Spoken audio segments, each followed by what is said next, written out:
It's a very exciting day. It's Christmas break, kids are out of school, and we are at the park.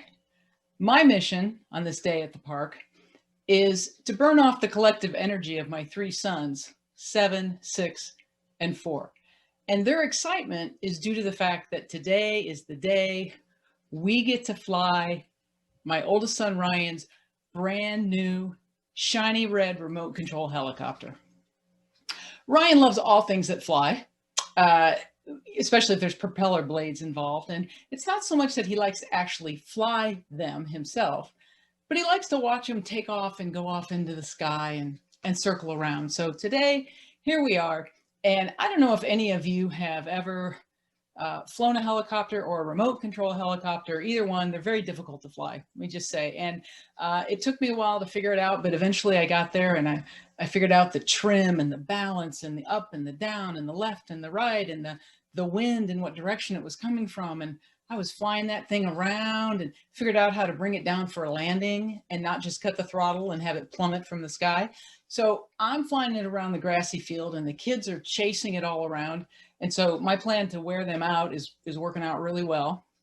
And Ryan's younger brother, Jack, the 6-year-old, he begs me for a turn. And for about the 100th time, he begs me again. And finally, in a moment of mother madness, I give in and I say yes. So here he goes, he's flying in and he's doing a pretty good job. You know, he's being cautious and it's going up and high and high. And I'm like, okay, bring it down, higher, higher, Jack, bring it down, higher, higher. But at this point, it's like in the jet stream and I don't want to yell at him because I don't want to freak him out, but I want to yell at him because I'm kind of freaking out. I'm like, Jack, bring the helicopter down. And he freezes on full throttle and flies it right into a tree about 100 feet up. And this is a tree, this is a huge tree. This is a tree that's been there for a long time and has eaten many balls, airplanes, small children, and now a shiny red remote control helicopter. Ryan goes into an epic meltdown. He is inconsolable. He is crying and he's screaming and he's kicking the tree and he's beating at it with his little fists. And he's saying, it's too high, it's too high, it's too high. And I go up and I grab him before he can bloody his knuckles anymore. And I squeeze him really tight because this is what I do to try to calm him down. And I squeeze him and I squeeze him. And I look over at Jack and he is sad. And I'm trying not to be mad at this moment. It's not his fault. I mean, technically it is his fault, but he's 6 years old. Like, how did I think that was going to end? Well, so I'm trying not to be angry, but I'm really angry because I'm just frustrated and I don't know what to do. It's December, it's getting cold, it's getting dark. I'm at the park with 3 kids, one of whom is having a meltdown, and the other 2 I need to keep an eye on. And there's no bathroom at this park, and I'm low on snacks. So I'm almost frozen. I don't know what to do to solve this.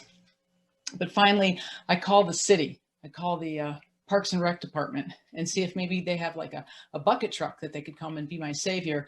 But it's after 5 o'clock. And so maintenance department is closed.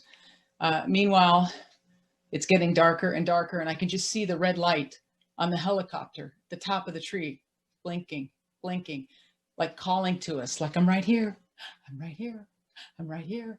And I'm still just don't know what to do. So finally, I think the fire department.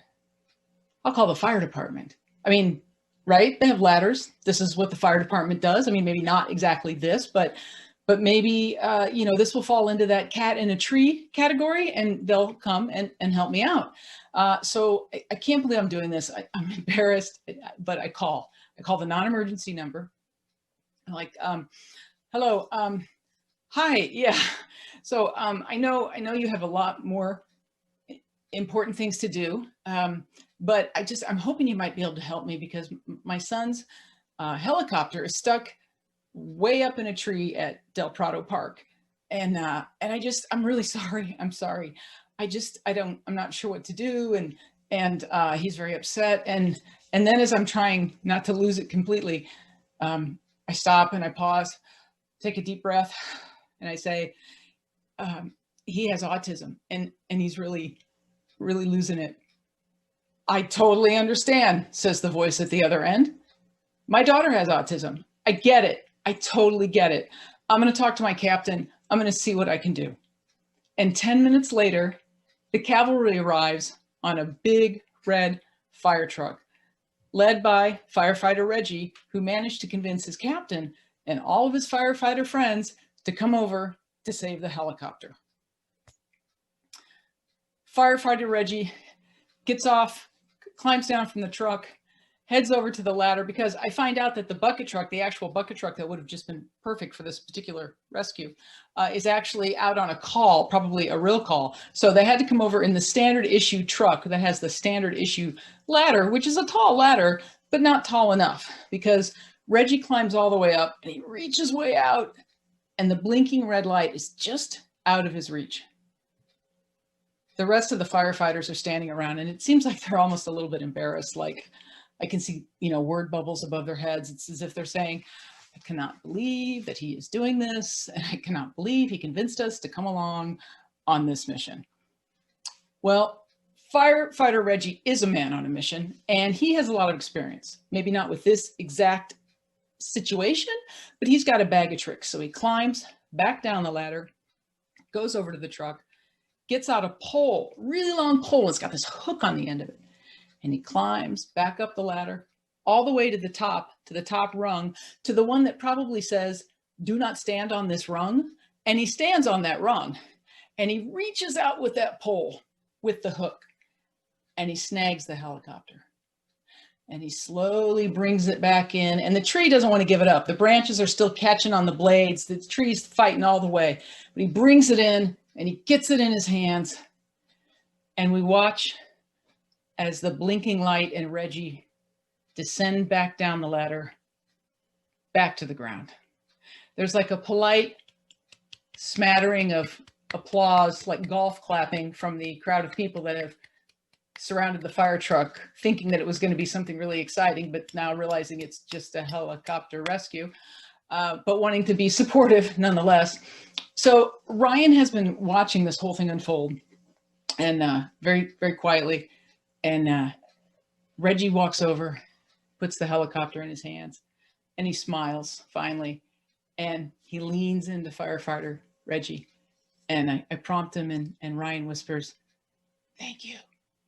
And I don't know who's more excited. I snap a picture because, now I can fill in that first time I had to call the fire truck page in the baby book. So I don't know who's more excited, firefighter Reggie, Ryan, or me.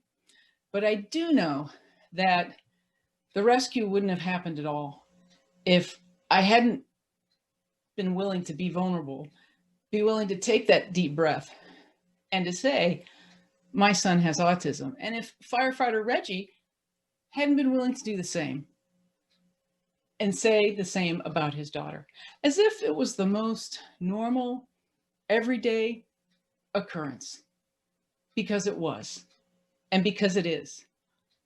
My son has autism. Thank you.